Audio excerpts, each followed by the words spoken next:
चलिए मैथ का सिलेबस थोड़ा सा देख लेते हैं कि 24-25 वाला जो इसमें टॉपिक रिलेटेड है ऑलरेडी इसमें हटा दिया गया। तो जैसे मैथ का जो मार्किंग स्कीम है वो कैसा है कुछ कि नंबर सिस्टम जो फर्स्ट चैप्टर है उससे आपको 6 नंबर के क्वेश्चन पूछे जाएंगे टोटल 80 नंबर में। अलजेब्रा में आपको 4 चैप्टर आ जाते हैं, polynomials, pair of linear equations, quadratic equation and last one arithmetic progressions. ठीक है, कौन सा अर्थमेटिक प्रोग्रेशन, 4 चैप्टर आ जाते हैं अलजेब्रा में और इन चारों चैप्टर को मिलाकर टोटल 20 मार्क्स के क्वेश्चन पूछे जाएंगे आपको। फिर लास्ट थर्ड में कोऑर्डिनेट ज्योमेट्री होगा जो 6 नंबर के क्वेश्चन पूछे जाएंगे। उसमें से ज्योमेट्री, जिसमें ज्योमेट्री में आप देख लो ज्योमेट्री में कौन कौन सा चैप्टर आ जाएगा। तो सिर्फ आपका ट्रायंगल है, सर्कल है, ट्रायंगल एंड सर्कल है।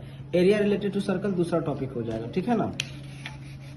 एरिया रिलेटेड टू सर्कल जो है मेंसुरेशन के कैटेगरी में आ जाता है, ध्यान रखिएगा। तो ज्योमेट्री में आ जाएगा ट्रायंगल एंड सर्कल। फिफ्थ जो है ट्रिग्नोमेट्री, उसमें से ट्रिग्नोमेट्री में हाइट एंड डिस्टेंस और ट्रिगोल सब कुछ है इसमें। उसमें से टोटल 12 नंबर के क्वेश्चन पूछे जाएंगे। ओके, ये इसलिए ज्यादा इस पर फोकस किया जाता है क्योंकि आगे आपको 11th और 12th में मोस्टली आपको मैथ में आपको ये दिखेगा, फिजिक्स में भी दिखाई देगा। इसलिए मेंसुरेशन में area related to circle and surface area and volume से आपको 10 नंबर के क्वेश्चन पूछे जाएंगे। स्टैटिस्टिक्स एंड प्रोबेबिलिटी से 11 नंबर के क्वेश्चन पूछे जाएंगे, ठीक है ना, रैंडमली। अब बात करें कि रियल नंबर में आपको क्या क्या पढ़ना है, कौन कौन सा टॉपिक पढ़ना है, कौन कौन सा टॉपिक हटा दिया गया। तो रियल नंबर में जो टॉपिक है fundamental theorem of arithmetic, statement after review, work done earlier after the illustrating and motivating through the example of proof of irrationality of √2 and √3 and √5। पहले तो फंडामेंटल थ्योरम ऑफ अर्थमेटिक, एक number जो होते हैं वो composite number जो होते हैं प्राइम फैक्टराइजेशन हो सकते हैं, उसके बारे में फैक्ट्स है। और दूसरा ये कि प्रूफिंग ऑफ इरेशनल नंबर √2, √3, √5, 3 + √5 ऐसा कुछ। अलजेब्रा में पॉलिनोमियल्स देख लीजिए, पॉलिनोमियल्स में zeros of the polynomials, relationship between the zeros and coefficient of the quadratic polynomial. इसमें division algorithm of the polynomial से रिमूव कर दिया गया। Okay, pair of linear equation in two variables में pair of linear equation in two variables graphical method वाला आएगा।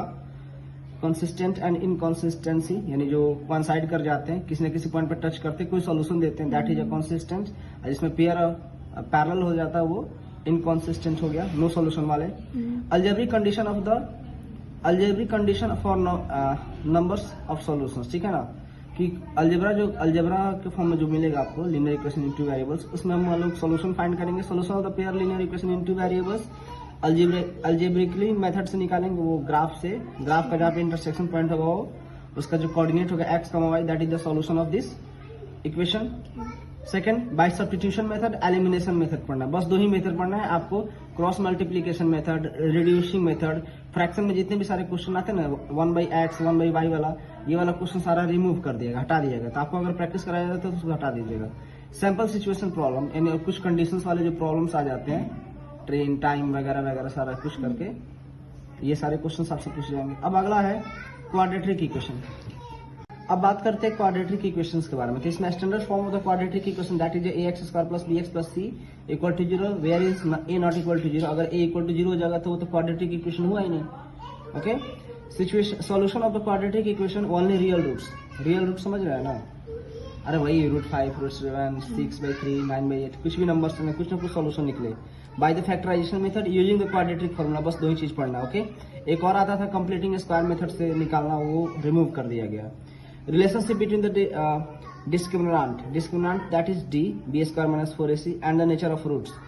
तो उनका d और अल्फा और बीटा का रिलेशन क्या होगा। तो d अगर d = 0 होगा तो अल्फा और बीटा सेम होगा, d > 0 होगा तो अल्फा और बीटा क्या होगा, डिस्टिंक्ट अलग अलग आएगा, और d < 0 होगा इसका मतलब क्या होगा, नो रियल रूट्स आएगा। तो सर इसका मतलब इंडिविजुअल वेटेज कितना हो सकता है अप्रॉक्स? क्या चीज? इसका इंडिविजुअली वेटेज कितना हो सकता है अप्रॉक्स अलजेब्रा में? चैप्टर वाइज ना, क्वाड्रेटिक इक्वेशन का पूछ रहे हैं। सिर्फ क्वाड्रेटिक इक्वेशन का ऐसा नहीं कह सकते, कुछ सब कुछ अप्रॉक्स तो बता सकते हैं? अप्रॉक्स अगर चारों चैप्टर को, 4 चैप्टर है ना, तो 4 को 20 को 4 से डिवाइड कर दिए, 5 मार्क्स ईच। इससे थोड़ा ज्यादा होता होगा मे बी 6-7 नंबर। हाँ 6-7 नंबर जा सकता है क्योंकि बड़ा चैप्टर है ये, और ये दोनों को क्या छोटे छोटे चैप्टर्स है। यहाँ पे है situational problems based on the quadratic equations related to the day to day activities to be encrypted, यानी डे टू डे लाइफ में जो क्वेश्चंस होते हैं उनके बारे में डिस्कस किया जाएगा, ठीक है ना, जो वर्ड प्रॉब्लम जिसको हम लोग कहते हैं वो हो गया। अगला है अर्थमेटिक प्रोग्रेशंस।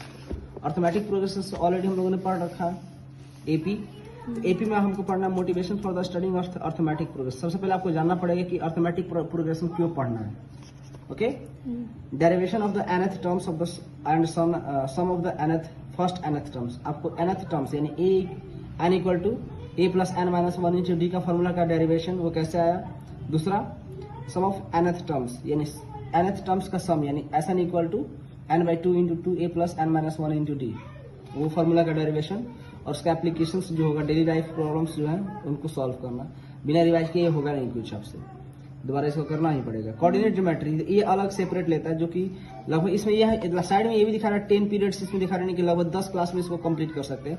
हम लोगों ने क्या किया था, मुश्किल से 3 से 4 क्लास लिया था। 15 पीरियड्स में इसको खत्म करना है, 15 पीरियड्स में खत्म करना है इसको कोऑर्डिनेट ज्योमेट्री को। यहाँ पे सारा पीरियड्स दिया गया, ज्योमेट्री में 15 पीरियड्स। ये एरिया रिलेटेड टू सर्कल जो हम लोगों ने कितने दिनों में शुरू किया था, आई होप कि हमें लग रहा है कि 3 से 4 दिन पड़े हैं, लेकिन इसके लिए 12 पीरियड्स रिजर्व है। अगर टोटल देखा जाएगा ना हमारा सिलेबस जो है, इन पीरियड्स को ऐड करेंगे तो टोटल 190 डेज होता है। 190 डेज मतलब इट मीन्स कि 6 मंथ एंड 10 डेज, यानी कि 6 महीने में हमारा पूरा सिलेबस कंप्लीट हो जाना चाहिए।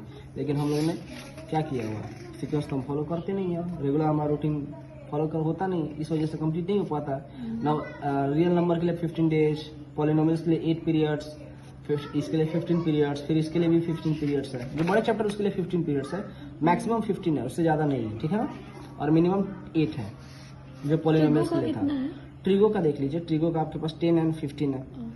10 एंड 15 25 डेज हो रहा है। 25 हाइट एंड डिस्टेंस का अलग है 10, तो टोटल 35 डेज में यानी 1 मंथ लगेगा पूरा ट्रिगो पढ़ने में। तो ये हाइट एंड डिस्टेंस हटा दो, तो सिर्फ हमें ये 25 की जगह पर 10 डेज में पढ़ा था मैं, सिर्फ एनसीईआरटी बीआरएस वाला तुम बनाई नहीं हो। अगला है ट्रायंगल। ट्रायंगल के बारे में क्या पढ़ेंगे हम लोग। ट्रायंगल में हम लोग देखें proof of the parallel of one side, ये थेल्स थ्योरम के बारे में कहा जा रहा है, ठीक है। उसके इनवर्स भी पढ़ना है। 2 ट्रायंगल्स के कॉरस्पॉन्डिंग एंगल्स अगर बराबर है तो उसके कॉरस्पॉन्डिंग साइड्स भी क्या हो जाएंगे, इन द सेम, इक्वल नहीं प्रोपोर्शनल होंगे भाई।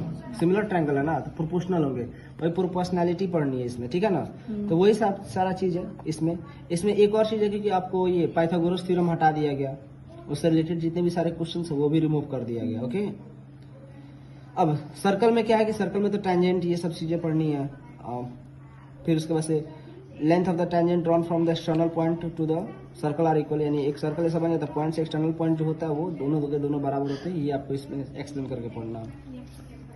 अगला इंट्रोडक्शन ऑफ ट्रिग्नोमेट्री में आपको 0 से लेकर 90 के बीच में जो ट्रिग्नोमेट्रिक रेशियो होते हैं, sin 60, sin 30, sin 45, उसके बारे में ध्यान रखना पड़ेगा, उसको याद रखना पड़ेगा। उनके बीच का रिलेशनशिप जो है रेशियो, जैसे कॉसिक का क्या होता है रिलेशन, 1/sin होता है, tan का क्या होता है 1/cot होता है, तो ये रिलेशन भी ध्यान में रखना पड़ेगा। अब ट्रिग्नोमेट्रिक आइडेंटिटी में sin square a plus cos square a, only the simple identities to given. Actually इस पे सिर्फ इसी पे क्वेश्चन नहीं बल्कि एनसीईआरटी में आपको sec square minus tan square बराबर 1 वाला भी दिया हुआ है, cosec square minus cot square बराबर 1 वाला भी दिया हुआ है, तो वो भी देख लेंगे। बस इतना ही है।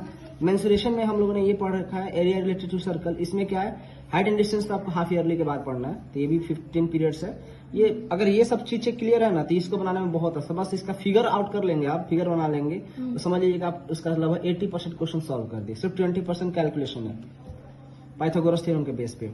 अगला है यूनिट 4.6 में मेंसुरेशन में एरिया रिलेटेड टू सर्कल पढ़ना है, जिसमें क्या है कि आपको सेगमेंट का एरिया कैसे निकालेंगे, ठीक है ना। Problem based on the parameter, उसका सर्कमफ्रेंस का एरिया, सर्कमफ्रेंस का लेंथ कैसे निकालेंगे, मतलब सर्कमफ्रेंस कैसे निकालेंगे, लेंथ ऑफ आर्क कैसे निकालेंगे, ठीक है, लेंथ ऑफ द सेक्टर कैसे निकालेंगे।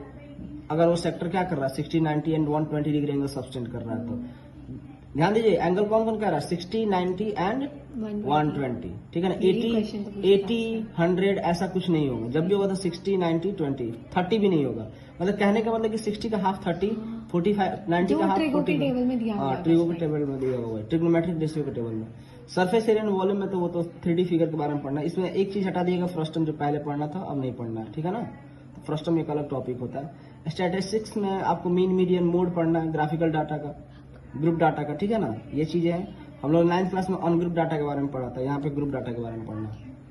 प्रोबेबिलिटी में क्लासिफिकेशन 18 पीरियड्स है, 18 पीरियड। हाँ, लंबा चैप्टर है ये भी। हाँ, क्लासिकल डेफिनेशन ऑफ प्रोबेबिलिटी, इसमें 10 पीरियड दिया गया लेकिन इतना ज्यादा नहीं लगेगा। Classical definition of probability, simple problem by finding the probability of an event, किसी इवेंट पे उसकी प्रोबेबिलिटी क्या होगी या उसका डेफिनेशन क्या होगा, ये सब चीजें इसमें पढ़ना, ठीक है ना। तो आपका पूरा होल सिलेबस मैथ का यही है, इसके अलावा कुछ नहीं है, तो ज़्यादा कुछ भाष नहीं है। अगर आप डिसिप्लिन में इसको पढ़ाई करेंगे तो 100% क्या बिफोर द टाइम क्लियर हो जाएगा। ओके।